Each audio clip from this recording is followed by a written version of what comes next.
नमस्कार, आप सभी का बहुत बहुत स्वागत है लाइव लगातार में। हमारे साथ इस वक्त युवा आंदोलनकारी जयराम महतो है। जयराम, सवाल यही है कि सरकार आपके द्वार कार्यक्रम चला रही है, दूसरी फेज में कई सारी उपलब्धियां गिना रहे हैं। आपने प्रेस कॉन्फ्रेंस के माध्यम से कई सारी नाकामियां सरकार की गिनाई है। वैसे में कैसे सरकार को आईना दिखाने का काम जयराम महतो करने जा रहा है? देखिए, सबसे पहली बात, जो सरकार आपके द्वार कार्यक्रम चल रहा है, मुझे लगता है अपनी सरकार केवल जनभावना के साथ खेल रही है। पिछला साल की बात करें, उस समय आंदोलन नहीं हुआ था, और हम स्वीकार करते हैं कि सरकार के प्रति मेरा सॉफ्ट कॉर्नर था, क्योंकि जो सरकार में बैठे लोग हैं उनका मैंने चुनाव में प्रचार किया। तो जो सच्चाई है तो सच्चाई है, सच्चाई कभी दफन नहीं होती है। यानी झारखंड मुक्ति मोर्चा के विधायकों को जब चुनाव था उस समय हम लोग बिल्कुल उनके लिए काम कर रहे थे। जो सच्चाई है सो सच्चाई है, लेकिन उस समय हम लोग भी जो सरकार आपके द्वार कार्यक्रम में बहुत बढ़ चढ़ के हिस्सा लिए, क्योंकि उस समय आंदोलन स्टार्ट नहीं हुआ था। आंदोलन जनवरी में बहुत तेज हुआ और ये नवंबर दिसंबर की बात थी। लेकिन मैंने मैक्सिमम देखा, मैंने खुद अप्लाई किया था, अभी तक उस पर सुनवाई नहीं हुई है। मैंने ज़मीन के मामले को लेकर अपना खुद आवेदन दिया था, अभी तक सुनवाई नहीं हुई है। और हमारे एक बगल के पंचायत है, वहाँ तो जो सरकार आपके द्वारा जो भी मैंने आवेदन दिए गए थे वो हमका जब शाम को देखा गया तो टॉयलेट रूम से बरामद हुए। तो प्रश्न ये है, जनता की भावना से क्यों खेला जा रहा है? ठीक है, मोटा मोटी प्रखंड विकास पदाधिकारी का ज़्यादातर मामला था। क्या प्रखंड विकास पदाधिकारी ने अपना स्टेटमेंट जारी किया कि जो भी सरकार आपके द्वार के तहत जो भी मामले आए थे उनका कितना प्रतिशत निपटार हुआ? मुझे लगता है 0.1% ही निपटार हुआ होगा, उतना भी हुआ कि नहीं। तो यह केवल और केवल एक राज्य की बहुत बड़ी राशि को मछली भात में उड़ाया जा रहा है। मछली भात हर जगह चल रहा है, सुन रहे हैं, सरकारी पैसे से।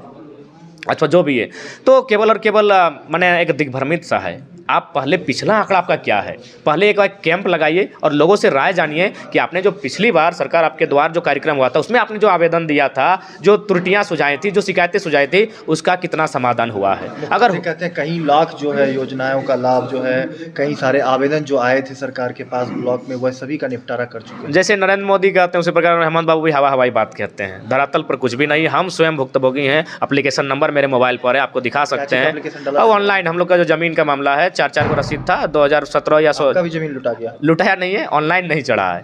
तो उसके लिए हम लोग आवेदन दिए थे कि भाई ऑनलाइन चढ़ाइए। नहीं है, गलत चढ़ गया ना? नहीं, मेरा सही है और सही नहीं हो, मैंने हम दूसरे के नाम से नहीं चढ़ाए, मतलब ऑनलाइन नहीं चढ़ा। जैसे हम लोग को खजाना जो कटाते हैं ना रसीद, पहले तो पेन से होता था, अब ऑनलाइन कटता है, तो ऑनलाइन में ऑप्शन नहीं है। तो उसी को लेकर आवेदन किए थे, आज तक नहीं हुआ है। उतना तो छोड़िए, इस रसीद को लेकर हमको लगा 2 साल से मेरे जो चाचा हैं सूरदास, दोनों आँख नहीं है, वो बेचारे चक्कर काटा गया। जमीन का जिम्मा उन्हीं का है, हम लोग पढ़ने लिखने में थे, हम लोग कभी डिस्टर्ब नहीं किए घर वाले।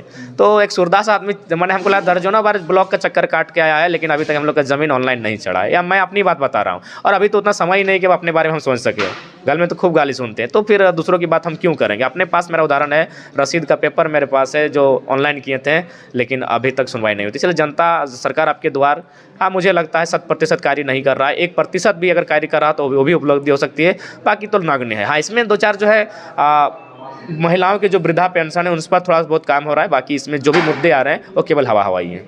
जयराम, कुर्मी को लेकर जो है एक विवाद जो इस वक्त चल रहा है, वैसे में आने वाले 30 नवंबर को आदिवासी सेंगल अभियान के जो राष्ट्रीय अध्यक्ष है सालखन मुर्मू पूरे 5 राज्यों में जो है विरोध प्रदर्शन करेंगे इन चीज़ों को लेकर। बार बार वो आवाज़ भी उठा रहे, चाहे वो गीता श्री उरांव हो, सालखन मुर्मू हो, वो भी बार बार कह रहे हैं। तो आप इसको कैसे देखते हैं? क्या आदिवासी जो है या कुर्मी जो है एसटी में शामिल होने की बात को? देखिए, जहाँ तक जो प्राचीन दस्तावेज है वह, जिसमें प्रिमिटिव ट्राइब्स, एबोरिजिन्स, जो अन्य नाम होते हैं, शेड्यूल ट्राइब तो मैंने भारत आज़ादी के बाद मिला है, तो उस समय सूची में शामिल थे। और क्या कारण था बिना नोटिफिकेशन से बाहर किया जाता है? तो देखिए, जो भी लड़ाई है वो संवैधानिक है। पटेल आंदोलन कर रहे थे, क्या किसी अन्य कम्युनिटी ने उनका विरोध किया? नहीं किया। गुर्जर आंदोलन कर रहे थे, क्या किसी ने विरोध किया? नहीं किया। आपको राइट्स मांगने का अधिकार है, राइट देना या ना देना उस सिस्टम का काम है, उस संविधान का काम है। जयराम महतो समर्थन करता है, हाँ या नहीं? देखिए, जो प्राचीन लोग हैं वो तो हमेशा रहे हैं, जब थे तो क्यों हटाए गए? क्या उस आंदोलन में, कुर्मी के आंदोलन हाँ, में बिल्कुल समर्थन करेगा? अपने समुदाय के लोग हैं तो हम उनसे कट के कैसे रह सकते हैं? एसटी में हाँ, होना चाहिए। बाकी अगर क्या कहीं कुछ ऐसा लगता है तो बैठ के सभी वर्गों के बुद्धिजीवी बात करें, कुछ कानून नए नए बनते हैं। अगर किसी को असहज महसूस हो रहा है तो उसके लिए आप बनाएं। और अभी चलिए, अभी तक तो कुर्मी एसटी में शामिल नहीं हुआ है, लेकिन क्या जो भी बाकी लोग हैं, असुरी जनजाति लुप्त होने को है, बिरहोरी जनजाति लुप्त होने को है, कई ऐसी जनजातियाँ हैं जो लुप्त होने वाली हैं। तो इसीलिए मुझे लगता है सोचने का समय है और बैठने का समय है, विचार करने का समय है, सबका विकास कैसे हो। आप अपने विकास को देख सकते हैं और अगले के विकास को नज़रअंदाज करते हैं तो ये भी गलत चीज़ है। तो इसलिए आज एक सिरे से इन चीज़ों को समझने की आवश्यकता है। और जहाँ तक ये बहुत प्राचीन लोग हैं और कुछ लोग तो कह रहे हैं कि अंग्रेज़ लेकर आए हैं, बहुत मने हैं, उनके पास कोई तर्क नहीं है। क्योंकि हम स्पष्ट कह देना चाहेंगे, और खासकर कोई अफीम का उदाहरण दे रहे हैं, तो अगर अफीम पहले आया है तो अफीम वाले पहले आए हैं। अगर धान छोटा नागपुर में पहले आया है तो हम लोग पहले आए, क्योंकि धान से हमारा संबंध है। हमारे सब त्यौहार में धान का प्रयोग होता है। हर धान का जो नामकरण है वो हमारी भाषा में है।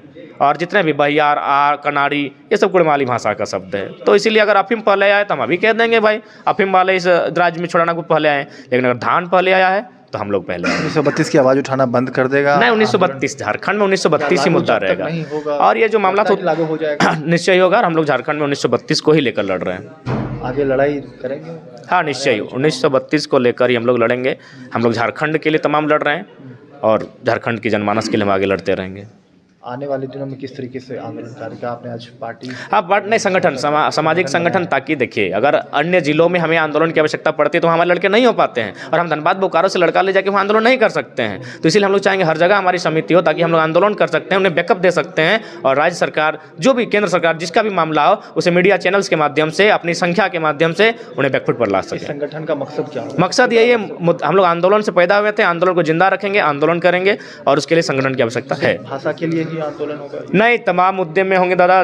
जो भी मुद्दे हैं उन पर होंगे, विस्थापन के मुद्दे पर होंगे, खनन के मुद्दे पर होंगे, तो अन्य तमाम मुद्दों पर होंगे। 5 तारीख से युवा जो है बेरोजगारी का जो है कैंपेन चला रहे हैं, आयु सीमा की छूट कह रहे हैं, वही कई सारे। हाँ, उस पर भी हम लोग आएंगे, उस पर भी बिल्कुल, उस पर भी हम लोग आएंगे। बेरोजगारी बहुत बड़ी समस्या है राज्य की, देश की, उस पर भी हम लोग बात करेंगे और उस आंदोलन के साथ खड़ा रहेंगे। तो ये थे हमारे साथ जयराम महतो, जिन्होंने प्रखर रूप से आवाज़ उठाने के आने वाले दिनों में बात कही है। लाइव लगातार के लिए रांची से मैं कौशल कुमार।